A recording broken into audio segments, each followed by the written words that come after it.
Hi, everyone. Welcome. How you doing? I'm going to put this down for a second.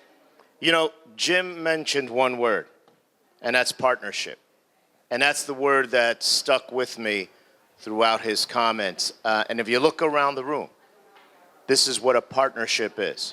It's our community, both business and personal, coming together for a cause. We've been doing this. Jim, how many years has the 5K been in? 13. Lucky 13. I have two kids born on the 13th. One was on Friday the 13th. So 13 is a lucky number. This year's going to be a lucky year. As you said, you have a record number of sponsors. But back to why we do this, why this partnership. It's about a family in need. That's the way it always is. And it just amazes me how you find someone every single year, because there is always someone out there that needs something more than what we already have that we take for granted. And usually it's a health situation. This baby, Leighton, we keep her in our prayers. We just hope that all of the medical attention that this baby is getting can get her to reach my age and Deputy Mayor Florio's age here, you know? That's what we want to do. That's what it's about. And if you don't know Joe, this is Joe Florio, everybody. Joe's been around just a few years. So, I know most of the people in here. I know he's going to want to speak. So you don't mind me giving the mic over to him. But again, it's a partnership for a cause. We're all in this world today to help each other out. And the more we help that fellow individual, the more we give back, the more we are rewarded, and the more our community is rewarded. So let's continue this partnership. Jim, thank you again for spearheading this. I know this is a monumental task. There's a lot of moving parts, but you help make those moving parts come together, unified for a single cause, for a human being to have a better life, and a family to have a better life. You know, one of our young men from last year, I saw him at an event, and the hair had grown back. And it was just, I almost didn't recognize. I was like, whoa, you're doing great. That's what this is about. That's what's heartwarming. So keep up the wonderful partnership. And thank you, each and every one of you in this room, for your partnership and your time, your monetary donation, and running the 5K and getting one of these in your age bracket. Hello, everyone. Hi, I'm LaTarsha McCall, proud mom of Leighton McCall. This is my baby. Leighton was due to be born in April 11th. She came at 33 weeks, and I went in one morning when I was preparing to go to school, and I went in, and the doctors, she checked me out, and she told me everything was okay. She told me that everything was fine, and I'm on the phone immediately calling my family. I'm good, I'm good, I'm good. She came back in, and she told me that it took a culture and we saw snowflakes. She's like, your water has broken. You're having the baby right now. You're having the baby today. So we immediately went into surgery. Blue lights and sirens are going on. And I remember him putting the mask over my face. And when I woke up, I woke in the room with my family. And I remember just looking over and I said, where is my baby? I saw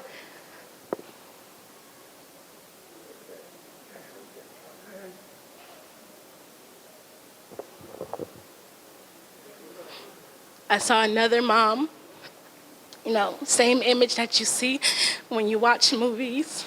They're bringing her baby over to her. And I remember the doctor coming over, and I asked again, where is my baby? So the doctor came over to me, and she said, hi, Ms. McCall, your baby was born. She was born with a brain injury called HIE, which is, if you look at it, the best way for me to explain it to you. She said, you have mild, moderate, and severe. Didn't know what that meant. didn't know what she was talking about. And she continued on to say there was a loss of oxygen to your baby's brain for about 12 minutes.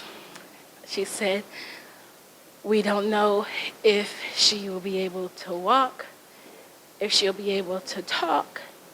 At that moment, only the right side of her brain was telling the left leg to move, and they weren't sure if it was an involuntary or a voluntary movement. So I asked her, can I see my baby? So they took me to go and see my baby. I got a chance for the first time at that moment to see her. And what you would expect from me, first time mom, I didn't hear the cry. Her eyes weren't open. She was just laying there, intubated. So they took me to my room. My family and friends started to come, and they were, within less than 24 hours, asking me to make a decision.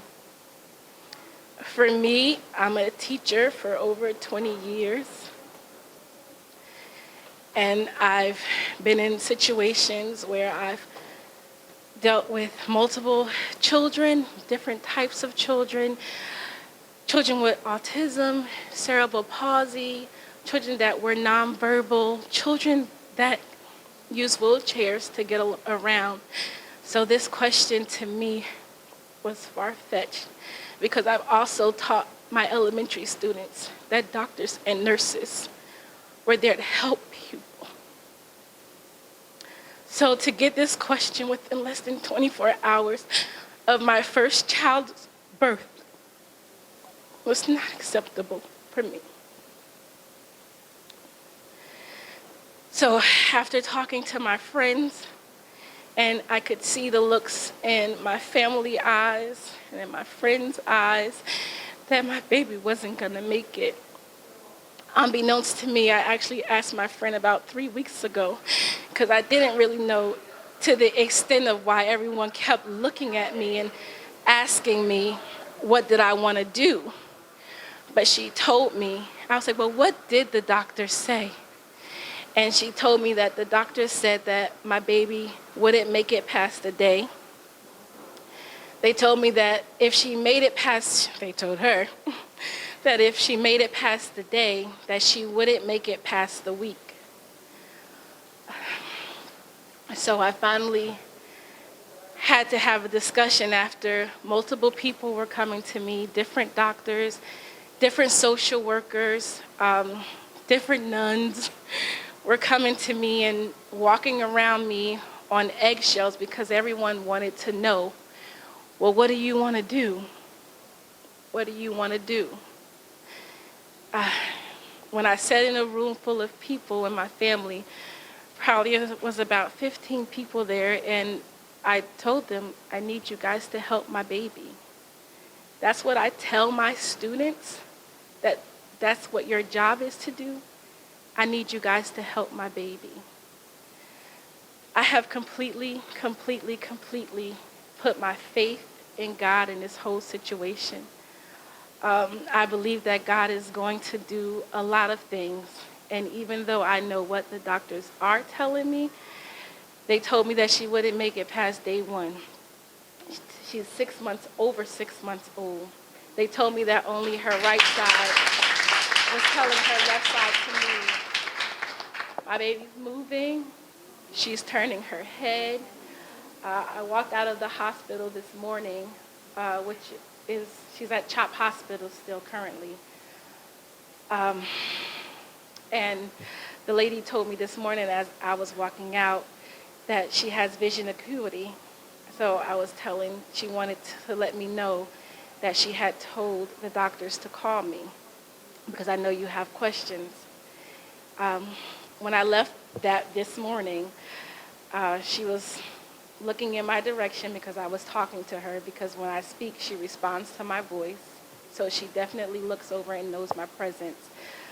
Even when I put the mirror up on the railing of her bed, there was just a different type of look in her eyes as she gazed into the mirror or as she looked into the mirror.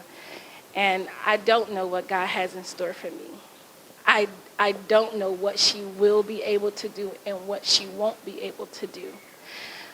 But I know that she's mine. I know that she's mine. I know that God has blessed me with her. And I know that God has blessed me with her for a time as this. I told the doctors there's no way that I'm going to help other people's parents with their children and watch other people's parents, my students, advocate and fight for their children and for me to not do the same with mine. Currently, she is G2 fed. She has a trach. And I'm just looking forward to bringing her home. I want her home with me, no matter what that looks like for me, because I know that God is going to give me the strength. I know that my family and friends are going to give me strength, and I know that my community is going to give me strength to do what we need to do for Leighton. Every day she's a miracle. Every day she's fighting. Every day she's progressing, and I'm happy. I'm proud to be her mom, and day by day, year by year, as God continues to bless me with her, I'm going to make sure that she has the best quality of life for what that looks like for us. Thank you, guys. Thank you very much. Thank you. I've been a part of the chamber for 13 years, and I have never seen the level of volunteerism and spirit that I've seen in this community. And I've been a part of a lot of communities. When the call comes out for help in this town, people from all backgrounds, all ages, all income levels come together and they help. I know that the Rotary Club can attest to that in a lot of ways. A lot of the nonprofits who are here can attest to that. Union's stronger because of that, and will always be a great community because of that.